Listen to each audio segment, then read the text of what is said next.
యేసుక్రీస్తు నామములో ఎన్నికలో పాలుపొందండి. దేవుని సన్నిధిలో పవిత్రమైన పట్టణమైన జెరూసలేంలో మీ కొరకు మీ సొంత సహోదరులే ప్రార్థన చేయడానికి సిద్ధంగా ఉన్నాను.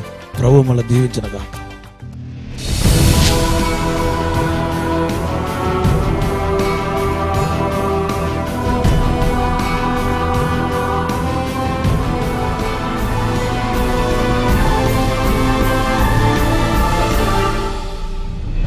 Dear children of God, ప్రియమైన దేవుని బిడ్డలారా, prayer is the vital breath of our life. మన జీవితానికి ప్రార్థనయే జీవం. Satan does not care how many people read about prayer. ఎవరైనా ప్రార్థన గురించి మాట్లాడినా, ప్రార్థన ఏ విధంగా చేయాలని చదువుతున్నా కానీ సాతాను పట్టించుకోడు. కానీ If anyone start to pray, the devil will start his work. ఎవరైనా ఒక వ్యక్తి ప్రార్థించడం మొదలు పెడితే సాతాను వాడి పని మొదలు పెడతాడు. Because it's affecting the Satan. ఎందుకంటే ప్రార్థన అనేది సాతాను నాశనం చేస్తుంది. Hallelujah. Hallelujah. Satan trembles when he sees the weakest Christian on his knees. క్రైస్తవులలో ఒక బలహీనమైన వ్యక్తి బలహీనమైనప్పటికీ అతడు మోకాళ్ళలో ఉన్నట్లయితే సాతాను ఆ దృశ్యాన్ని చూసి వణికిపోతాడు. Hallelujah. Hallelujah. Whether you are doing good thing or not, whether you are started orphanage or not, whether you are supporting the poor people or not, doesn't matter to Satan. మీరు మంచి పనులు చేస్తున్నా లేకపోయినా, పేదవారికి సహాయపడుతున్నా లేకపోయినా, లేదంటే ఒక సంస్థను నడిపిస్తున్నప్పటికీ ఇవన్నీ వాడు పట్టించుకోడు. Only he is observing our prayer life. మన ప్రార్థనా జీవితాన్ని మాత్రమే సాతాను గమనిస్తూ ఉంటాడు. Today be careful on your prayer. కాబట్టి మీ ప్రార్థనా జీవితం నిమిత్తం ఈ రోజు జాగ్రత్త Prayer వహించండి. is the vital breath of our life. ప్రార్థన మాత్రమే మన జీవితానికి ఒక జీవం పోస్తుంది. Today many people, they are not spending time with God. ఈ రోజు మీలో చాలా మంది దేవుడితో గడపడం లేదు. Many people are wasting their time. చాలా మంది సమయాన్ని వృధా చేస్తున్నారు. Today I am very much scared about them. ఈ రోజు వారి నిమిత్తం నేను చాలా భయపడుతూ ఉన్నాను. Hallelujah. Hallelujah. I am so much grieving about them వారి నిమిత్తం నేను దుఃఖపడుతూ ఉన్నాను. because they are losing their spiritual strength. ఎందుకంటే వారు తమ ఆత్మీయ జీవితాన్ని కోల్పోతూ ఉన్నారు. When you are not stable in prayer, మీరు ప్రార్థనా జీవితంలో స్థిరత్వం లేని వారైతే your life also is not stable. మీ జీవితం కూడా స్థిరంగా ఉండదు. Somewhere you have done mistakes. ఏదో ఒక చోట మీరు తప్పులు అపరాధాలు చేశారు. The sin will affect our prayer. ఆ పాపం మన ప్రార్థనా జీవితం మీద ప్రభావితం చూపిస్తుంది. If any type of sins involving your life, ఏ రకమైన పాపమైనా మీ జీవితంలో ఉండినట్లయితే definitely it will stop your prayer life. ఖచ్చితంగా ఆ పాపం అనేది మీ ప్రార్థనా జీవితాన్ని It ఆపివేస్తుంది. is affect your me prayer. ప్రార్థనా జీవితంపై ప్రభావితం చూపిస్తుంది. Prayer is not learned in a classroom, ప్రార్థన అనేది ఏదో ఒక క్లాస్ రూమ్ లో కూర్చొని నేర్చుకునేది but కాదు. in the closet. కానీ అది ఒక రహస్యంగా ఒక గదిలో కూర్చొని నేర్చుకునేది. Hallelujah. Hallelujah. It's not, we cannot learn the prayer. ప్రార్థన మనం నేర్చుకోలేం. You know one funny girl, Pastor, I was praying like these tongues, she's typed that unknown tongues and sent to me.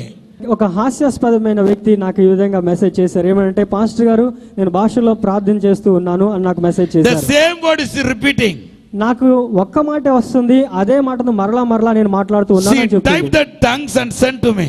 ఆ విధంగా ఆమె భాషలో ఏది మాట్లాడిందో ఆ ఒక ముక్క మాత్రం ఏం మాట్లాడిందో నాకు SMS చేసి నాకు పంపించింది. I was shocked about it. నేను చాలా నిర్ఘాంతపోయాను. Hallelujah. Hallelujah.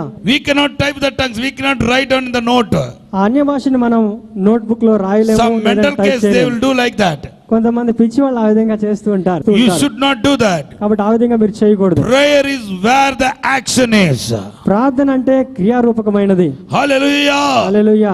It definitely it's action. అది ఖచ్చితంగా క్రియారూపకమైనది. Without action you cannot pray. క్రియలు లేకుండా మీరు ప్రార్థించలేరు. Today rise up for the prayer. ఈ రోజు ప్రార్థన జీవితాన్ని కలిగి ఉండడానికి లేవనెత్తబడండి. Prayer will bring the Lord a blessing to your life. ప్రార్థన మీ జీవితంలో చాలా ఆశీర్వాదాలను తీసుకొస్తుంది. I like few scriptures in the Bible. Bible గ్రంథంలో కొన్ని వాక్య భాగాలను నేను చాలా I know ఇష్టపడతాను. some of the scriptures is full of promise of God. కొన్ని వాక్య భాగాలు అయితే కేవలం దేవుని వాగ్దానాలతో నింపబడి ఉన్నాయి. In that scriptures I love few scriptures and I will read again and again. అటువంటి వాక్య భాగాల్లో కొన్ని వాక్య భాగాలు నాకు చాలా ఇష్టమైనవి. వాటిని మరలా నేను చదువుతూ ఉంటాను. Number 1, అందులో మొట్టమొదటి Isaiah 60. యెషయా గ్రంథం 60వ అధ్యాయం. You know how it is beginning? ఏ విధంగా ప్రారంభం? Rise. లెమ్ము. The word rise is rise అనే పదం ఏంటంటే related to awake. అవేక్ అనగా మెలకువ కలిగి ఉండటం. Hallelujah. Hallelujah. The rise means awake or watch. లెమ్ము, రైజ్ అనగా లెమ్ము లేదంటే మెలకువ కలిగి ఉండుము. If you are awake, మీరు మెలకువ కలిగి ఉన్నట్లయితే then the Bible says the glory of God will come upon you. ఆ తర్వాత బైబిల్ గ్రంథం సెలవిస్తుంది, మీరు మెలకువ కలిగినట్లయితే దేవుని మహిమ మీ మీదకి దిగి వస్తుంది. Say hallelujah. Hallelujah. Glory of God will come upon you. దేవుని మహిమ మీ మీదకి దిగి వస్తుంది. The watch or arise will bring the glory upon us. మెలకువ కలిగి లేచి ఉండటం అనేది మీ జీవితంలోనికి మహిమను తీసుకుని వస్తుంది. If glory comes, ఒకవేళ మహిమ వచ్చినట్లయితే then one after one blessings will come to our life. ఆ తర్వాత మన జీవితంలోనికి ఒకటి వెంబడి ఒకటి ఆశీర్వాదాలు ప్రవేశిస్తాయి. And if you come to Psalms 91, అదే విధంగా కీర్తనలు 91వ అధ్యాయానికి మీరు it వచ్చినట్లయితే is also start with prayer only. ఆ 91వ అధ్యాయం కూడా ప్రార్థనతో ప్రారంభమవుతుంది. Bible says, బైబిల్ గ్రంథం సెలవిస్తుంది, whoever dwell in the shelter of the most high, మహోన్నతుని చాటున నివసించువాడే, dwells. నివసించువాడు. It's a relative to the prayer. అది ప్రార్థనకి సంబంధించినది. Dwells nothing but spend time with God. నివసించడం అనగా దేవునితో సమయాన్ని వెచ్చించడం, Communicate with God. దేవునితో సంభాషించడం, Communication with God. దేవునితో ముచ్చటించడం. They only can say, వారు మాత్రమే ఈ విధంగా చెప్పగలుగుతారు, God is my refuge దేవుడే నాకు ఆశ్రయము, and my fortress. నా కోట. And the other blessing is following from chapter 91 verse 3. అటు తర్వాత మిగిలిన ఆశీర్వాదాలు ఆ 91వ అధ్యాయం 3వ వచనం నుంచి We ప్రారంభమవుతున్నాయి. can find the sevenfold blessings in Psalms 91. కీర్తనలు 91వ అధ్యాయంలో 7 రకాలైన ఆశీర్వాదాలు మనం చూడగలం. Then you please come to 121. ఇప్పుడు 121వ కీర్తనకు వద్దాం. I lift up my eyes to the mountain is related to the prayer. That sentence related to the prayer. కొండల తట్టు నా కన్నులెత్తుచున్నాను అనేటటువంటి ఈ యొక్క సెంటెన్స్, ఈ యొక్క పదం ప్రార్థనకు సాదృశ్యంగా ఉంది. When you are praying, మీరు ప్రార్థిస్తున్నప్పుడు the lift of eyes is the resemble the prayer. కన్నులెత్తి చూడటం ప్రార్థనకు సాదృశ్యంగా It's a ఉంది. symbolize the prayer. అది ప్రార్థన సూచిస్తుంది. Whenever we are praying, then only we will lift up our eyes. మనం ప్రార్థిస్తున్నప్పుడే మన కన్నులు పైకెత్తుతాం. So the lifting eyes is the prayer. కాబట్టి కన్నులు పైకెత్తడం అంటే ప్రార్థించడం. If you are praying with God, మీరు దేవునికి if ప్రార్థిస్తున్నట్లయితే, you are spending time with God, మీరు దేవునితో సమయాన్ని you గడుపుతున్నట్లయితే will get the help from God. అప్పుడు మీరు సహాయాన్ని దేవుని వద్ద నుండి పొందుతారు. కొట్టండి గట్టిగా చెప్పండి హల్లెలూయా. And the second verse has so many blessings will adding us. ఆ తర్వాత అదే అధ్యాయంలో 2వ వచనం నుంచి చాలా ఆశీర్వాదాలు మనకు కనిపిస్తున్నాయి. It is totally protecting. దేవుని యొక్క కాపుదలను సూచిస్తుంది. Some of the verse says God will protect our soul. The other sentence says spirit and body. కొన్ని వచనాలు అయితే దేవుడు మన ఆత్మను, అలాగే కొన్ని వచనాలు అయితే మన దేహాన్ని కూడా దేవుడు కాపాడుతాడు అని So the సూచిస్తున్నాయి. whole chapter 121 talks about the God's protection who will pray constantly in the presence of God. కాబట్టి ఈ యొక్క 121వ కీర్తన యొక్క సారాంశం ఏమిటంటే, ఎవరైతే దేవునికి ప్రార్థిస్తారో వారి యొక్క ప్రాణాత్మ దేహాలు దేవుని చేత భద్రపరచబడతాయి. Now you come to 34. ఇప్పుడు 34వ అధ్యాయం చూద్దాం. 34:5. కీర్తనలు 34:5 వచనం. Those who look to him are radiant, their face are never covered with shame. ఎవరైతే ఆయన తట్టు చూస్తూ ఉంటారో వారి యొక్క ముఖాలు వెలుగుతూ ఉంటాయి, వారు ఎన్నడూ లజ్జింపకపోతారు. Instead of look to him, you put the word prayer. ఆయన తట్టు చూడగా అన్న స్థానంలో ప్రార్థన అని పెట్టి చదువుదాం. Those who pray to him are radiant, their face are never covered with shame. ఎవరైతే దేవునికి ప్రార్థిస్తారో వారికి వెలుగు కలిగెను, వారి ముఖములు ఎన్నడూ లజ్జింపకపోవును. Hallelujah. They never put into shame. వారు ఎన్నడూ లజ్జింపకపోతారు. వారు అవమానపరచబడరు, నిందించబడరు. గట్టిగా హల్లెలూయా చెప్పండి. But you know, కానీ మీకు తెలుసా, today many people prayer ignoring by the believers. ఈ రోజు చాలా మంది విశ్వాసులు ప్రార్థనని విస్మరిస్తున్నారు. Many people lost their prayer life. చాలా మంది వారి ప్రార్థనా జీవితాన్ని You కోల్పోయారు. are not praying properly. మీరు సరిగా ప్రార్థించడం లేదు. How many of you want to prepare yourself for the God's Lord's coming? దేవుని యొక్క రాకడకు మిమ్మల్ని మీరు సిద్ధపరచుకోవాలని ఎంతమంది You know ఆశపడుతున్నారు? how to prepare God Lord's coming? ఏ విధంగా దేవుని రాకడకు సిద్ధపడాలో తెలుసా? Gospel of Luke, లూకాసు వార్త chapter 21, 21వ అధ్యాయం verse 24 to 36. 24 నుంచి 36 వచనాలు. Here Jesus talks about how to prepare for his coming. ఇక్కడ యేసు ప్రభు తన యొక్క రెండవ రాకడ నిమిత్తం ఏ విధంగా సిద్ధపడాలో నేర్పిస్తున్నారు. He spoke three things. ఆయన 3 విషయాలు One of మాట్లాడుతున్నారు. the main thing is అందులో ముఖ్యమైనది ఏంటంటే we have to pray and prepare. మనం ప్రార్థనతో సిద్ధపడాలి. గట్టిగా హల్లెలూయా చెప్పండి. హల్లెలూయా Hallelujah. Hallelujah. If we not pray well, మీరు సరిగా you ప్రార్థించినట్లయితే are not get rapture. మీరు రాకడలో ఎత్తబడలేరు. You might have left over. మీరు విడిచిపెట్టబడతారు. It is very dangerous. అది చాలా ప్రమాదకరం. So I urge you all of you to get awareness of prayer. కాబట్టి ప్రార్థన గురించిన అవగాహన కలిగి ఉండాలని మిమ్మల్ని బ్రతిమలాడుతున్నాను. Don't waste time. సమయాన్ని వృధా చేయవద్దు. Jesus is coming soon. యేసు త్వరగా వస్తున్నాడు. Hallelujah. Hallelujah. If you started to pray, మీరు ప్రార్థించడం మొదలు then పెట్టినట్లయితే you will see the anointing of God. అప్పుడు దేవుని అభిషేకాన్ని మీ జీవితంలో You will చూస్తారు. see the most of the things will happen to your life. చాలా విషయాలు మీ జీవితంలో జరగడాన్ని మీరు చూస్తారు. Hallelujah. Hallelujah. How many of you want to be a disciple of God? మీరు ఎంతమంది దేవుని శిష్యులుగా ఉండాలని ఆశపడే మీకు The one తెలుసా? of the sign of the disciple is శిష్యులుగా ఉండడానికి ఒకనొక సూచన ఏమిటంటే you have to spend time in prayer. మీరు మీ సమయాన్ని ప్రార్థనలో దేవునితో గడపాలి. చేతుల పైకి గట్టిగా హల్లెలూయా చెప్పండి. What Jesus taught to his disciples or apostles, యేసు ప్రభు తన శిష్యులు లేదంటే తన అపోస్తులతో ఏమి నేర్పించారు? he never taught about the Bible.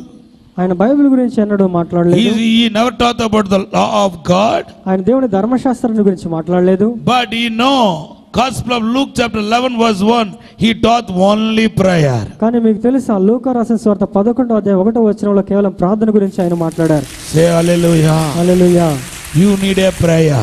కాబట్టి మీకు ప్రార్థనా జీవితాన్ని కలిగి ఉండాలి. You must develop the morning prayer. ఉదయకాలం ప్రార్థించడం మీరు నేర్చుకోవాలి. You must develop the evening prayer. సాయంకాలం ప్రార్థించడం The అలవర్చుకోవాలి. prayer is the sign of the Christian.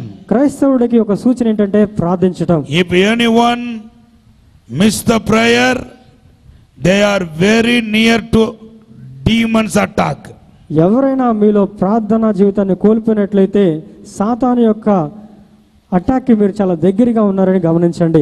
Many of you missing the prayer life. చాలా మంది ప్రార్థనా జీవితాన్ని కోల్పోతున్నారు. It is not good for you and your family. అది మీకు మీ కుటుంబానికి మంచిది I కాదు. warn you. నేను మిమ్మల్ని హెచ్చరిస్తున్నాను. Don't stop your family me prayer. యొక్క కుటుంబ ప్రార్థన ఆపివేయవద్దు. Don't stop your personal మీ యొక్క prayer. వ్యక్తిగత ప్రార్థన ఆపవద్దు. Don't stop your corporate prayer. మీ యొక్క సమూహంగా కలిసి ప్రార్థించడం ఆపివేయవద్దు. It will bring the lot of loss in your life. ఆ విధంగా మీరు ప్రార్థించడం ఆపివేసినట్లయితే మీ జీవితంలో చాలా నష్టాలు మీరు కొని If you తెచ్చుకుంటారు. pray, మీరు ప్రార్థించినట్లయితే you will see the fruits of prayer. మీరు ప్రార్థన యొక్క ఫలాన్ని మీ జీవితంలో If చూస్తారు. you not pray, you have to pay the price tomorrow.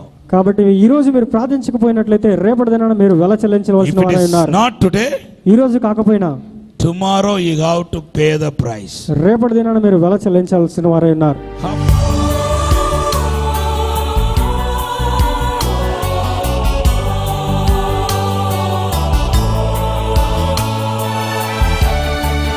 Dear loving Father, ప్రేమ కలిగిన తండ్రి, I pray in the name of Jesus. యేసు నామములో నేను ప్రార్థిస్తున్నాను. Lord, I release the blessings upon them. దేవా నేను వీరి మీదకి ఆశీర్వాదాలు విడుదల I చేస్తున్నాను. release the anointing upon them. అభిషేకాన్ని విడుదల చేస్తున్నాను. Those who wants to pray, ఎవరైతే those ప్రార్థించాలని who wants to తీర్మానిస్తున్నారో, spend time with you, ఎవరైతే మీతో గడపాలని let ఆశపడుతున్నారో I release the blessings upon them. వారి మీదకి ఆశీర్వాదాలను విడుదల చేస్తున్నాను. Let teach them how to pray, how to spend time with you. ఏ విధంగా ప్రార్థించాలో, ఏ విధంగా మీతో గడపాలో వారికి So నేర్పించండి. far they have missed a lot of time.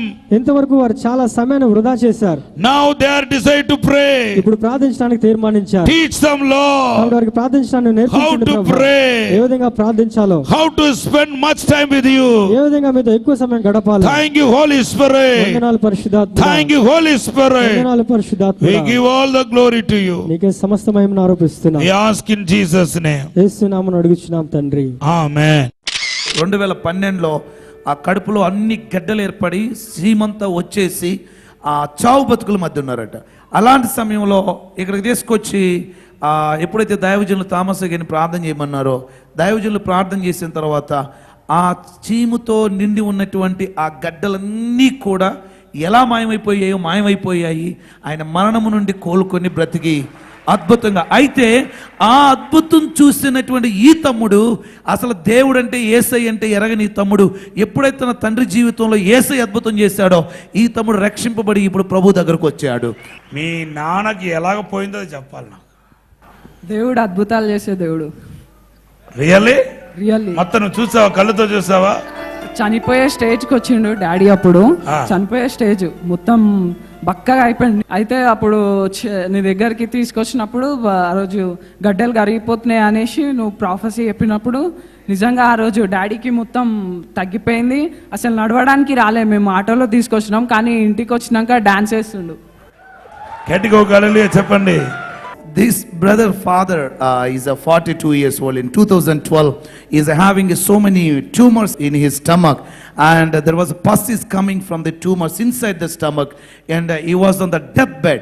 At the time they carried him here by auto, and man of God Dr. Thomas Garu prayed, and in such a situation he was unable to even walk to this auditorium and sit properly here. In such a critical and situation, after prayer they went back home, and he came with the nervous and drowsiness. After going home, his son is telling, he was dancing and said, my tumors are disappeared and now I am all right. That miracle happened in his father's life. He was a non-Christian and he didn't believe Jesus, and by seeing that miracle he accepted Jesus as his personal savior, and he is attending to the supernatural service. డాక్టర్లు 2 days బతుకుతారు, చచ్చిపోతారు అన్నారు. అసలు లోపల ఉన్న tumour ఏంటది? ఏమో uncle తెలియదు. యాక్చువల్లీ ఎక్కువ తాగుతూ ఉంటాడు డాడీ. ఫస్ట్ కాలు ఇరిగింది, ఆపరేషన్ చేసినాక పవర్ఫుల్ టాబ్లెట్స్ అయినాక ఆ టాబ్లెట్స్ వేసుకున్నాక అన్ని ట్యూమర్స్ అయిపోయినాయి. ఫస్ట్ కడుపు కింద ఆడ ఈడ ట్యూమర్స్ వచ్చేసి ఆ ట్యూమర్స్ వల్ల అబ్డోమెన్లో మొత్తం సీమ్ వచ్చేసింది అన్నారు. ఇది చాలా క్రిటికల్ అది అనేసి చనిపోతారు అన్నారు. He was full of pus in his stomach. His father. ఆ పొత్తి కడుపు అంతా కూడా అబ్డామన్ మొత్తం అంతా కూడా చీమ ఏర్పడింది. But after going from this place, that the no pus, nothing, no tumor, it's everything was clean. ఈ ప్రార్థనకు అటెండ్ అయ్యి ఇంటికి వెళ్ళిన తర్వాత ఆ చీమ ఆ గడ్డలన్నీ కూడా కనుమరుగైపోయాయి. Hallelujah. Hallelujah. You know what is the ambition of God? దేవుని యొక్క హృదయ అభిలాష ఏంటో తెలుసా? One who sorrows, he has to dance.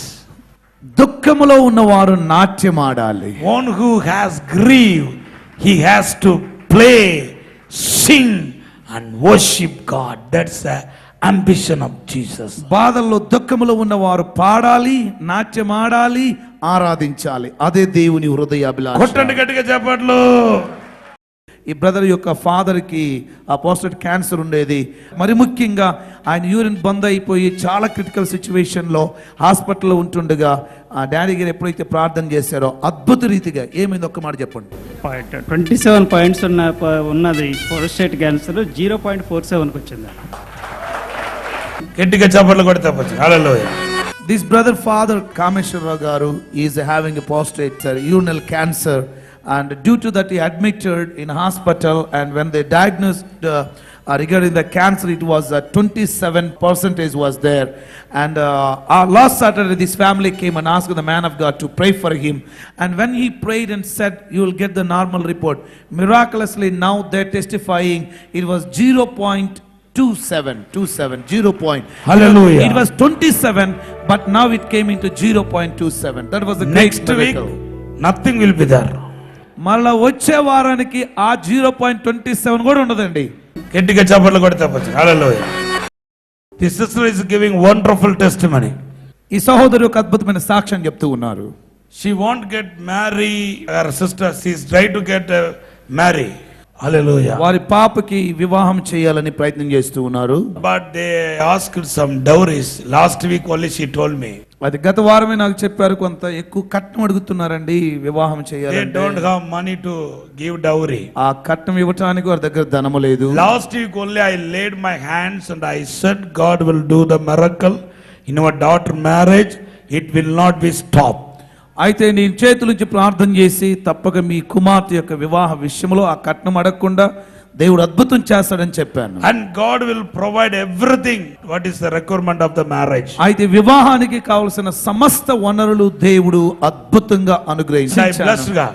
నేను ఆస్వాదించాను. You know what happened?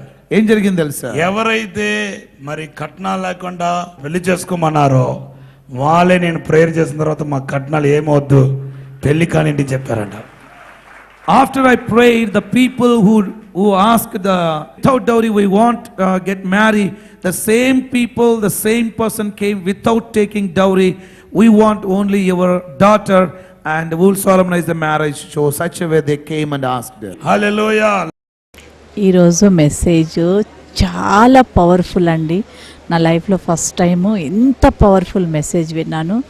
ఎన్నో సంవత్సరాలున్న శాపము ఈ ఒక్క మెసేజ్తో, యేసు రక్తంతో ప్రతి ఒక్కరిని పరిశుద్ధపరిచిందని నేను మనస్ఫూర్తిగా నమ్ముతున్నాను.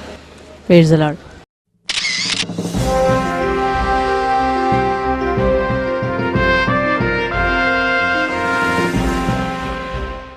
దేవుని బిడ్డలారా, గడిచిన కొన్ని రోజులుగా మీరు టీవీలో దగించు అగ్ని వాగ్దాన భూమి గురించి వింటున్నారు.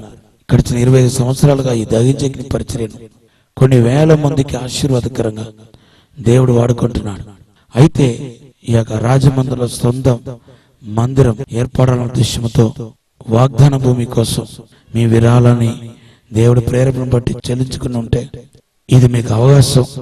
ఈ వాగ్దాన భూమి కోసం ఇచ్చిన ప్రతి ఒక్కరిని దేవుడు 100 రెట్లు దీవించబోతున్నాడు. అంతేకాదు నాతో దేవుడు స్పష్టంగా చెప్పాడు, ఎవరైతే ఈ వాగ్దాన భూమి కోసం వాగ్దానం చేస్తున్నారో వారు వాగ్దానం చేసిన వాటికి 2 రెట్లు దేవుడు వారు మొక్కుబడి చేసిన దిన లోపులోనే ఇవ్వబోతున్నట్టుగా దేవుడు చెప్పాడు. 1 వంతును మీరు వాడుకోవచ్చు. 1 వంతును ఈ యొక్క వాగ్దాన భూమి కోసం మీరు వాగ్దానం చేసినట్టుగా మీరు ఇవ్వచ్చు. ఖచ్చితంగా మీరు మీ కుటుంబం ఆశీర్వదించబడతారు. కాబట్టి ప్రేరేపించబడిన వాళ్ళు మా bank account details. Account name Dahinchu Agni trust. Axis bank account number 1070101100193566. IFSC code UTIB 0000107. Axis bank T Nagar branch, Rajahmundry, Andhra Pradesh, India. వివరాలకు సెల్ నంబర్స్ 8885551216 మరియు 8885551218.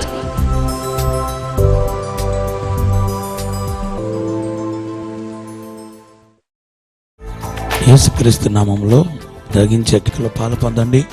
దేవుని సన్నిధిలో పవిత్రమైన పట్టణమైన జెరూసలేంలో మీ కొరకు మీ సొంత సహోదరులే ప్రార్థన చేయడానికి సిద్ధంగా ఉన్నాను. ప్రభువు మిమ్మల్ని దీవించునుగా. విజయవాడలో దహించు అగ్ని 6 గంటల స్తుతి ఆరాధన కూడిక నవంబర్ 1వ తేదీన ఉదయం 9 గంటల నుండి ప్రారంభించబడును. స్థలం కందుకూరి కళ్యాణ మండపం, జింకానా గ్రౌండ్స్, విజయవాడ. విశాఖపట్నంలో దహించు అగ్ని స్తుతి ఆరాధన స్వస్థత కూడిక నవంబర్ 11వ తేదీన సాయంత్రం 6 గంటల నుండి ప్రారంభించబడును. స్థలం సుబ్బలక్ష్మి కళ్యాణ మండపం, శ్రీకన్యా థియేటర్ ఎదురుగా, న్యూ కాలనీ, విశాఖపట్నం.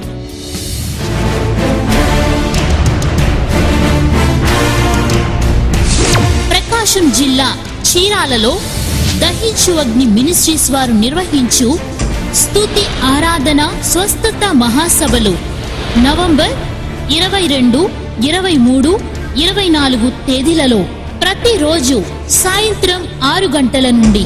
ముఖ్య ప్రసంగికులు డాక్టర్ థామస్ గారు, డాక్టర్ షీబా థామస్ గారు మరియు డాక్టర్ జయశీలన్ గారు, చెన్నై. మీ కొరకు వాక్య పరిచర్య చేసి మిమ్ములను ఆరాధనలో నడిపించి ప్రతి ఒక్కరి కొరకు ప్రత్యేకముగా ప్రార్థించునయున్నారు. ఈ కూడికకు అందరూ ఆహ్వానితులే. స్థలం Saint marks centenary Lutheran church grounds, Chirala. వివరాలకు 9494940072. ఈ కార్యక్రమాన్ని చూసి మీరు ఆశీర్వదించబడినట్లయితే దహించు అగ్ని టీవీ పరిచర్యకు సహకరించండి. Account name Dahinchu Agni trust. SBI account number 3572224437. IFS code SBIN 0000904. State Bank of India main branch Rajamahendravaram. Our address doctor Thomas Dahinchu Agni ministries, door number 20-1-1/3, Tummalava, Rajamahendravaram. Pin 533104. East Godavari district, Andhra Pradesh, India. యేసు వస్తాడు, మేఘాలపై వస్తాడు, కన్నీరు తుడుస్తాడు, ఎత్తుకొని పోతాడు.